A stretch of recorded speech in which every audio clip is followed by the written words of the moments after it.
If you've ever built a RAG system, you know the annoying part. Every time your data changes, you need to go back and run a pipeline. In this video, I'll show you how to automate that completely. Hello everyone, today we're going to be building an automated RAG system that stays in sync with your data in real time. The applications of RAG are countless. There are so many tutorials out there showing you how to create a RAG system, but I thought it would be cool to create something that can detect whether you have files being created, updated, or deleted, so that we can chat with our agent knowing that it's always using the most up-to-date information without having to run any pipelines manually. We'll be using n8n as it makes it really easy to create a system like this, but if you want to see a similar system using Agno, LangChain, or any other framework, just drop a comment below. Before we dive into how this works, let's take a quick look into what we're actually going to be building. So I have a page here in my wiki called the 7 Steps to Becoming a Millionaire, and if I open up my n8n chat agent, I can ask it a question about this. So what are the 7 steps to becoming a millionaire? Okay, so we can see that the response actually matches the information in our document. So develop the right mindset, increase your income. If we go back to our page, develop the right mindset, increase your income. The AI agent has this information within its knowledge base. Now say we want to change this. Let's go edit page and change step number 1 to identify your current position. Save. So now I'm in a new chat window and I'm going to ask it the same question I asked before. And we should see step 1 being changed. And there we go, step 1, identify your current position. So the knowledge base that our agent is querying was updated automatically without us running any manual pipelines, and as a result, we're able to chat with the agent using our most up-to-date information. So first, let's talk a bit about RAG. I know some of you who clicked this video probably already know what RAG is, but for those who don't or those who need a refresher, we'll take a few minutes to cover RAG, but there'll be timestamps down below if you want to skip this section and get straight into the build. So say we work at a company that has a growing list of directives that outline rules, regulations, and relevant information to keep the company running. You have a question, but you don't know which directive has the information that will answer your question, or you do know which directive it's in, but you don't want to sift through hundreds of pages to find all the relevant information within. RAG allows us to automatically retrieve relevant sections to help answer our questions and utilize AI agents to provide answers. Many people like to refer to RAG as a system that allows them to speak directly to their files, which is the outcome that we're looking for. Let's go through exactly what RAG does using an example so that we can better understand what we're looking to gain from RAG. So take these company instructions here. When an emergency occurs at night, follow the following steps. Notify the CEO, provide him with money, ask for a day off. If we open up ChatGPT and ask a question like, a member of our team just got injured, what should we do? Then we'll have a response, but it won't be tailored towards our company instructions. We're asking ChatGPT, but how is ChatGPT supposed to know our company instructions unless we tell it? So now what we do is we paste our company instructions within the prompt and then ask the same question. You'll realize that within its response, it's already referring to the company instructions. Based on your company instructions, notify the CEO, provide him with money, ask for a day off. So if we don't include relevant context within our prompts, we won't get the results that we're looking for. What we just did, gathering our company information, augmenting our prompt with that information, and then generating a response is the basis of RAG. RAG stands for retrieval-augmented generation. So when a user asks a question, the agent first goes through the retrieval step by gathering the relevant information. Then it goes through the augmenting step, which is augmenting our prompt with that information, and then it goes through the generation step by actually generating a response to our initial question. What's really helpful about RAG is that this process is done automatically. The agent is able to gather the relevant information. We don't manually do that. The agent automatically augments the prompt with the information, and it automatically generates the result. So, how exactly are documents retrieved? The naive approach would be to use keyword search. So we store our files in a database and then we search each file for a certain word or phrase. So if we were asking about vacation, we would search our files for the word vacation and return all the results. However, what happens when our files don't talk about vacation, but rather talk about annual time off? The agent would search for the word vacation, wouldn't find any results, and wouldn't be able to provide us with any meaningful information. We fix this by using semantic search instead of keyword search. Semantic search involves searching for words and/or phrases that have similar meanings to the word and/or phrase that we're searching for. Since vacation and annual time off are semantically similar, that is similar in meaning,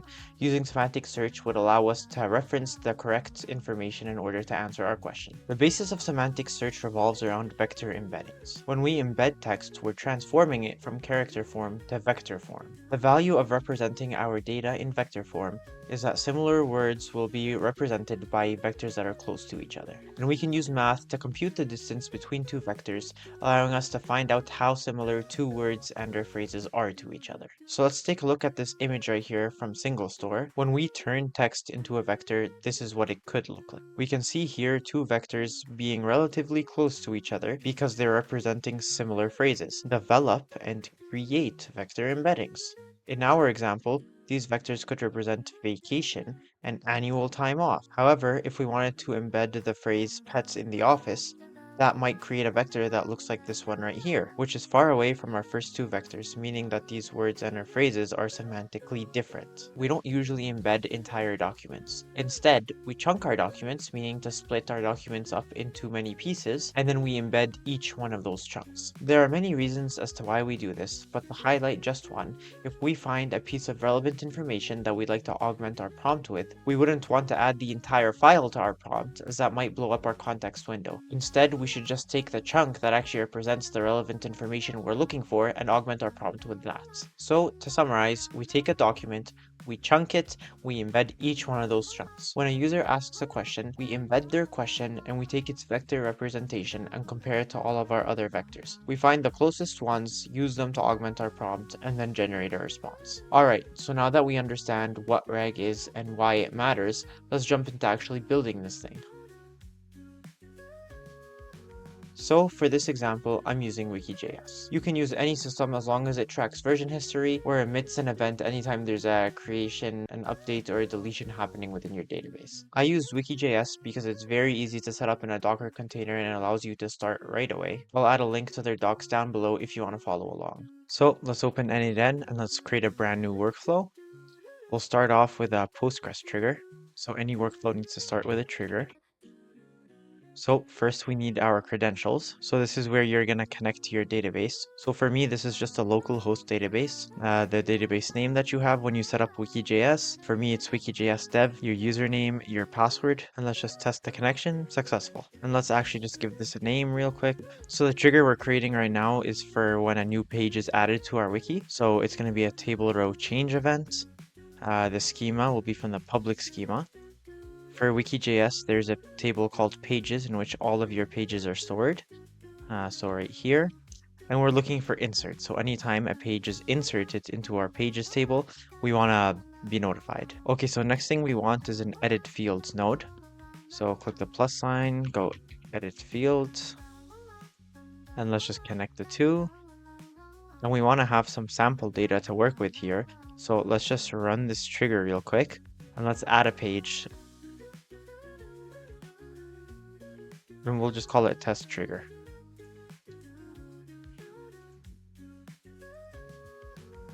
I won't put anything in here as we don't care about that right now. And if we come back here, we can see that the trigger was successfully able to identify that we added a new page. So I'm just gonna pin this data. So if I come here and I click the little pin icon, our data is there. So if I run other things, we won't lose this data.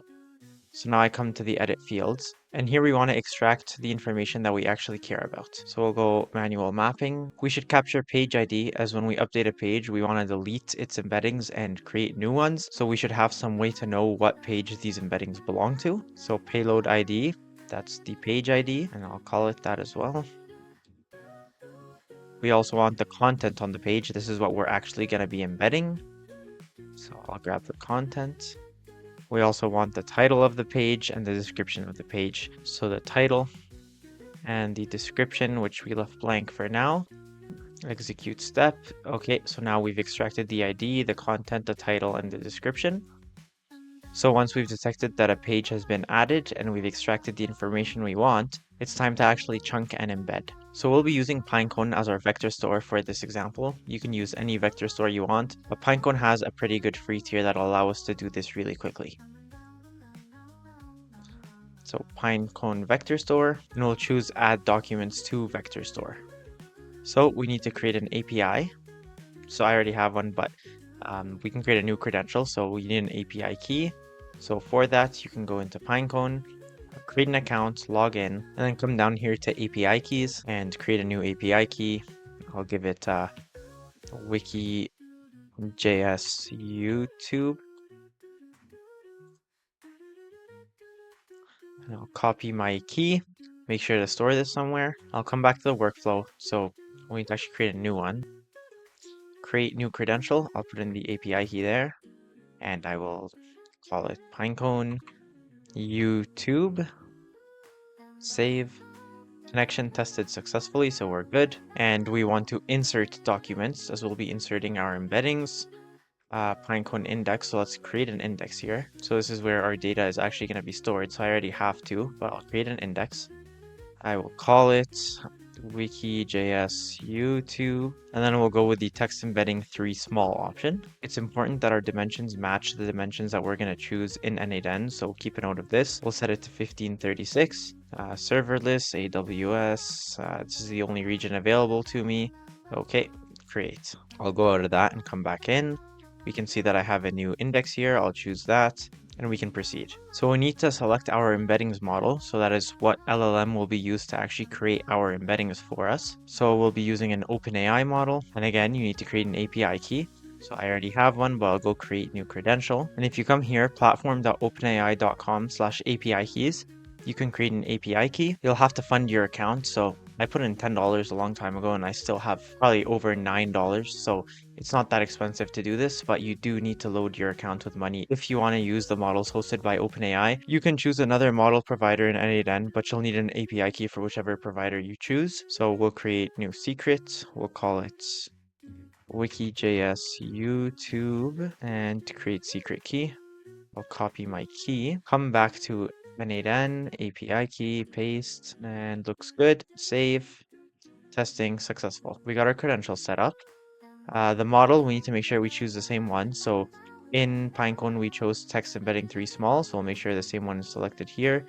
Dimensions. We need to make sure that our dimensions match what we chose in Pinecone. So we chose 1536, so we'll choose that here as well. And now we come here to our document loader and we choose default data loader. The type of data we're dealing with is JSON. We can see right here the data that's being fed in from the previous step, and we're going to load specific data so we can choose what we actually want to embed and what we want to leave as metadata. So the data that we actually want to embed goes into data, and that's our page content. And then we also want to add metadata. So we want to be able to store the page ID, the title, the description, so we can easily identify which pages our embeddings belong to. So I'll click on add option, metadata. Oh, and we have to click custom first. So then we click add property. So we'll put the page ID first into the value, and we'll call it page ID. We'll add another 2 for page title and page description. So title, page description. Okay, that looks good. We can proceed. We need to choose our text splitter now. So we're just going to use the recursive text splitter. And this is where we can choose how big our chunks are. So for this example, we'll choose 500. So this just says how big each chunk is, how many characters we want to split each chunk of our document into. And then the chunk overlap is important because if we split text in the middle of a sentence, that chunk might lose some of its meaning. So we want each chunk to actually go back and grab some of the characters from the previous chunk in case we stopped in the middle of a sentence, so that the chunk can have context as to what came before it. So we'll choose 20 for this example, and that should be it. So if we try this again, so let's just save our workflow and let's publish it as well. So now we should be able to see our trigger fire in our executions tab when I add in a new page. So let's go to our wiki.js again and let's create yet a new page. Test workflow again and content. Let's just create some content for it. So I'll just generate something right now, or I'll just go to my 7 steps to becoming a millionaire and put some of that in there. We'll delete this later. So back to new page. Let's just add this here and create. Now we can see there's an execution that just ran right here, and we can see it went through and it supposedly created the embeddings. So if we open up Pinecone, we can see we have 2. And we can see that the text within is different, so we had more than 500 characters in our document, so our chunking worked correctly. So now anytime a page is added to our wiki, we'll chunk it, we'll create embeddings, and we'll store it within our vector database. Now we need to address when a page is updated or when a page is deleted. So we need to add a new trigger here, another Postgres trigger.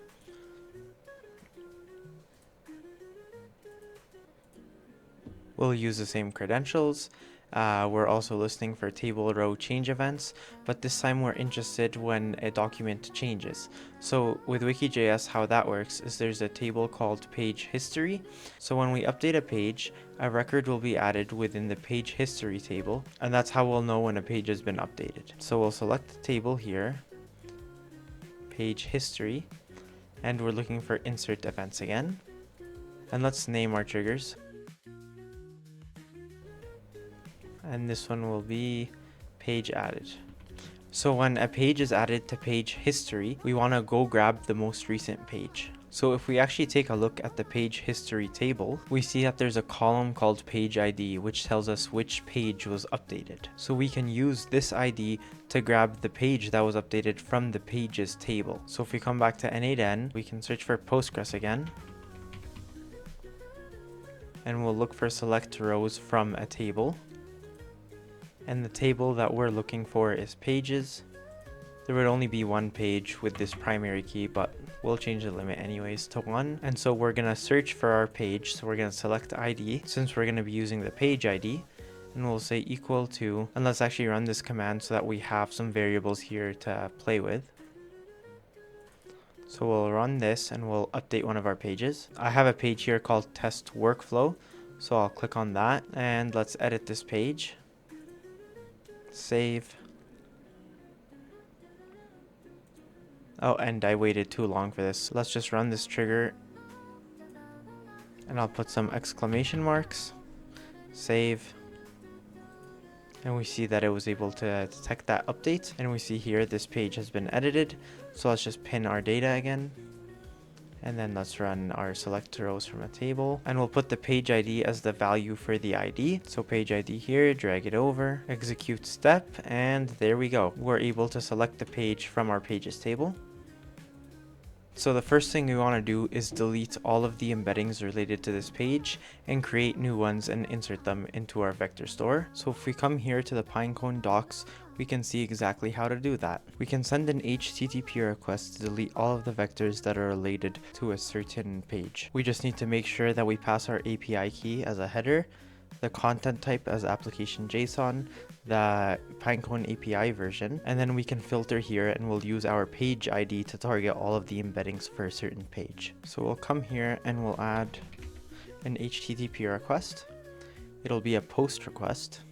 And we can come back to our index to copy the host. So if we come here and click copy, and if we go back to the docs, we need to pass in vectors/delete. And to pass in our API key as a header, we'll come here and we'll say generic credential type, and we'll select header auth. And we'll create a new credential. We'll name it API key, and the value will be our API key. We also want to send other headers. So we'll specify the content type, and we'll set that to application/JSON. Oh. And then one more for the Pinecone API version. And then we'll also send a body. We'll use JSON, and we'll target page IDs with our JSON.id, which we grab from right here. Okay, so let's try this out. It worked, and so we should see if we come back to our indexes, or indices, we should see, yep, no records yet. So we were able to delete our embeddings through an HTTP request. The next step would be to recreate those embeddings, which we already have the steps for. Or actually, we'll need an edit fields again to extract all of the information that we want.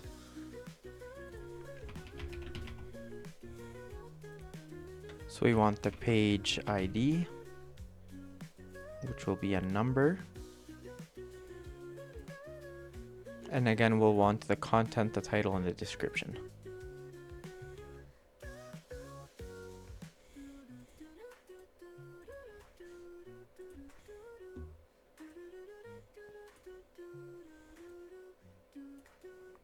Alright, that should be good. So if we execute steps, we're able to extract all 4 of those attributes. And then we should be able to reuse these blocks right here. So if we run this, so right now we're looking at our edit fields node and grabbing attributes from there.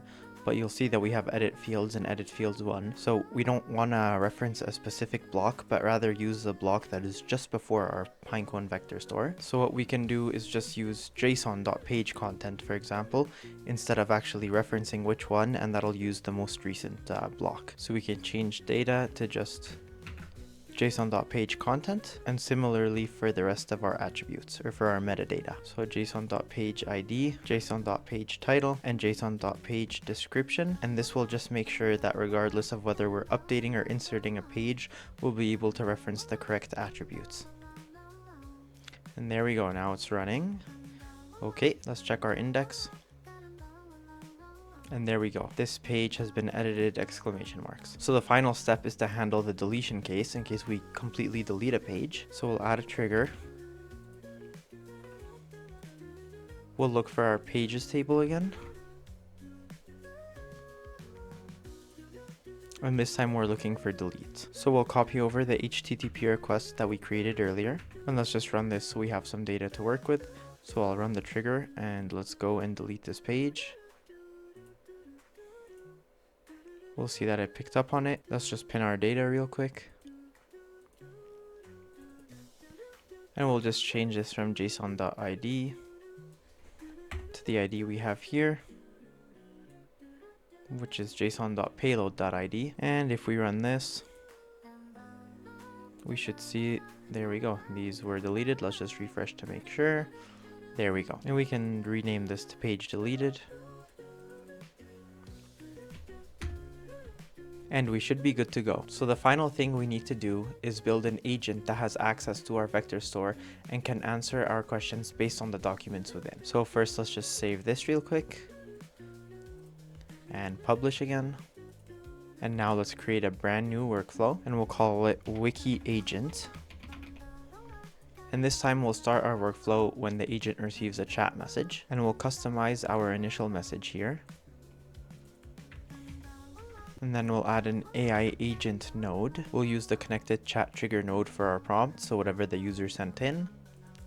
And then we want to add a system message. And this is where you can do a little bit of experimentation. The more descriptive your system prompt, the better results you'll get in most cases. This is where we can tell the agent to say, I don't know if the data isn't in there. Only answer questions based on the information within our vector store. If we have 2 documents that are giving conflicting answers, it should tell us that rather than choosing one of those answers arbitrarily, and any other instructions you want to give the agent. So I have my system instructions here. I tell it that it's a reg assistant whose sole source of truth is the connected vector store. You should only answer questions using information within that vector store. Don't use any prior knowledge, general world knowledge, training data, or assumptions. Say that you don't know if there's not enough information within the vector store, and other instructions that I added as I was constructing this prompt. So I personally like to use AI to generate my prompts. I use ChatGPT to generate my initial prompt based on what I wanted to get from my agent. I then tested my agent with that prompt, and when I didn't like something, I told ChatGPT and it was able to refine the prompt for me. I also manually added things as I saw fit, but really this is a chance to explore and get the agent to behave exactly as you would like it to behave. I'll make sure to add this prompt to the description so you can reference it below. We need to connect a model for our agent. So we'll use the OpenAI models, and we can just stick with 4.1 mini, that's fine for now. And it's using the same credentials that we created previously in the video. For memory, we'll choose simple memory, and we'll let it have access to the last 10 interactions. And then we'll give it access to answer questions with a vector store as a tool so that it can query our pinecone index. And so I have my description here quite lengthy. So I tell it that the vector store contains embedded content from my wiki.js knowledge base. I let it know that the information is written in Markdown and then converted to plain text before embedding. I touch on what metadata I have included, and then I talk about the content itself. So technical notes and guides, setup instructions, personal documentation, project related explanations. And again, this was all generated through a back and forth between me and ChatGPT. And let's increase the limit to 6 so that it can pull up to 6 relevant embeddings. And we'll select the model for this tool. We'll go OpenAI again, 4.1 mini, that's fine. And vector store, this will be the pinecone vector store. And we're retrieving documents from Wiki.js YouTube, and then our embeddings model, OpenAI again. We chose the text embedding 3 small, and we need to make sure that our dimensions are 1536 since that's what we used before, and that should be it. So if we come back here, we see that we still have our 7 steps to becoming a millionaire. So let's open chat and ask a question. First, let's just save and publish. What are the 7 steps to becoming a millionaire? And we can see here that the agent is using our tool and it's searching through our embeddings. Okay, so this is actually a really good example of where things can go wrong. I just realized we don't have any embeddings in our database. We deleted our millionaire embeddings. If we go back to Pinecone, we have no embeddings. So the agent is using knowledge that it was previously trained on to answer our question. So we need to revisit our system instructions and tweak a few things to make sure that the agent isn't answering on anything other than the documents within our data store. I'm not going to do that here. I'll leave it as an exercise for you. But what I will do is re-embed the millionaire page again and ask this same question. So let's just come here and edit page. And I'll just change long dash term to long term and save. And here we have a few embeddings created. Perfect. Reset chat session and ask it the same thing again.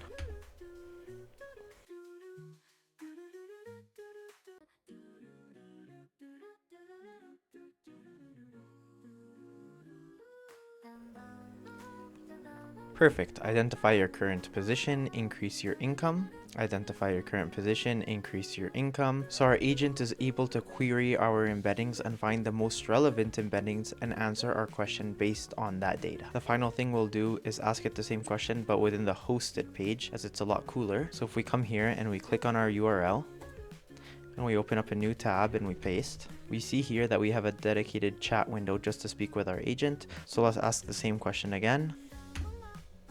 Perfect. Identify your current position, increase your income, exactly what we wanted. And that's it for this video. This is actually my very first YouTube video, so I'd really appreciate to hear your feedback in the comments down below. Also, let me know what else you want to see on this channel, whether it's more AI content, RAG systems, different frameworks, or any real world project, or anything else that you would find useful. I'm doing a lot these days, and I'd be happy to share my journey with you guys. Make sure to like the video and subscribe so that you don't miss what's coming next. I'll see you in the next one.